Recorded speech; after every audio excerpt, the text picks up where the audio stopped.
টিফিনের টাকা জমিয়ে ভর্তি ফর্ম কিনে মেডিকেলে চান্স পেয়েছেন অন্তরা, কিন্তু আনন্দ উল্লাসের ছিটে ফোটাও নেই তার ঘরে। কিভাবে শুরু করবেন তার স্বপ্ন জয়ের যাত্রা? টাকা পয়সা জোগাড়ের দুশ্চিন্তায় মলিন হচ্ছে নূরনাহার অন্তরার মানুষকে সেবা করার স্বপ্ন।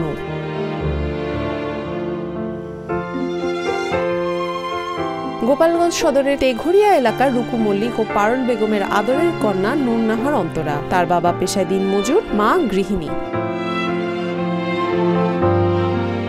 শৈশব থেকে পড়ালেখায় বেশ মেধাবী অন্তরা। মাধ্যমিক ও উচ্চ মাধ্যমিকে গোল্ডেন A+ পেয়েছেন। 20 জানুয়ারি মেডিকেল ভর্তি পরীক্ষার ফলাফল জানার পরে আনন্দের বদলে পড়তে না পারার দুশ্চিন্তা তাড়া করছে অন্তরাকে। আমাদের এলাকা থেকে একটা মেয়ে মেডিকেল চান্স হয়েছে, এটা সবাই খুবই আনন্দিত। আমার মা বাবা, আমার শিক্ষকরা সবসময় আমার সাথে ছিল, তাই আজকে আমি এই পর্যন্ত আসতে পারছি। তাদের কাছে আমি সারা জীবন কৃতজ্ঞ।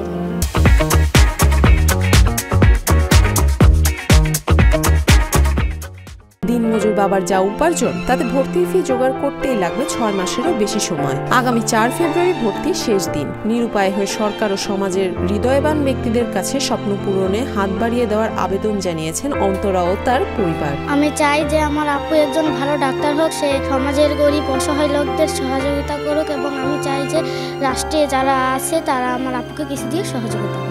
সাতক্ষীরা মেডিকেল কলেজে পড়াশোনার সুযোগ পেয়েও এখন অনিশ্চিত অন্তরার ভবিষ্যৎ। এতদিন অভাব অনটনের সংসারে থেকে এত বড় স্বপ্ন দেখা মনে হয় ভুলই ছিল বলে শোক তাপ করছে অন্তরা। আমার বাবা একজন দিনমজুরের কাজ করে, তার পক্ষে এতটাও বহন করা সম্ভব হবে কিনা বলতে পারছি। আমি চেষ্টা করবো যে অবশ্য সম্ভব নিজের উদ্যোগে হোক, বা আমার মা বাবা আছে, স্যাররা আছে, সকলের সহযোগিতায় আরো সামনের দিকে এগিয়ে যায়। শিক্ষকদের সহযোগিতা ও নির্দেশনা এ পর্যন্ত পৌঁছেছেন অন্তরা। এখন তার স্বপ্ন পূরণের পাশে দাঁড়াতে সকলের কাছে বিনীত অনুরোধ জানিয়েছে তার নিরুপায় বাবা মা।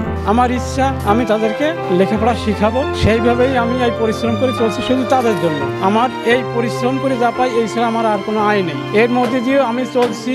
ওর শিক্ষকদের সহযোগিতা যাদের কাছে ও পড়ছে তাদের যথেষ্ট সহযোগিতা পাইছি। আনন্দ যে ও মেডিকেলে চান্স পাইছে, আবার ওর বাবার দিক তাকাইয়ে যে আমার বাবা তো একজন দিনমজুর, একটা মেডিকেলে ভর্তির টাকাই আমার বাবার গুছাতে 6 মাস লাগবে, তাই আমি কি করে মেডিকেলে পড়বো? তখন ওর স্যাররা আর আশ্বাস দিছে, এখন তারা কতটুকু করবে সেটা আমি এখনো জানি না। অন্তরার এমন সাফল্যে গর্বিত পুরো এলাকাবাসী। মেয়েটারে মেডিকেলে চান্স পাইছে, আমাকে ফোরম্যানের দ্বারা আইছে, বললি, তারপরে বলছে ঠিক আছে তোমার যে কষ্ট হয় তুমি যা পারবা তাই করবা। খুব শীঘ্রই অন্তরাকে আর্থিকভাবে সহযোগিতা করা হবে বলে জানিয়েছে গোপালগঞ্জ জেলা প্রশাসক মোহাম্মদ কামরুজ্জামান। তার বিষয়টি আমাদের নলেজে এসেছে। আমরা তাকে সার্বিকভাবে, বিশেষ করে তার ভর্তি হওয়ার থেকে শুরু করে তার পড়াশোনা যাতে নির্বিঘ্নে, মেডিকেলে পড়াশোনা যাতে নির্বিঘ্নে চালাতে পারে সেই বিষয়টি গোপালগঞ্জ জেলা প্রশাসন থেকে তাকে টেক কেয়ার করা হয়।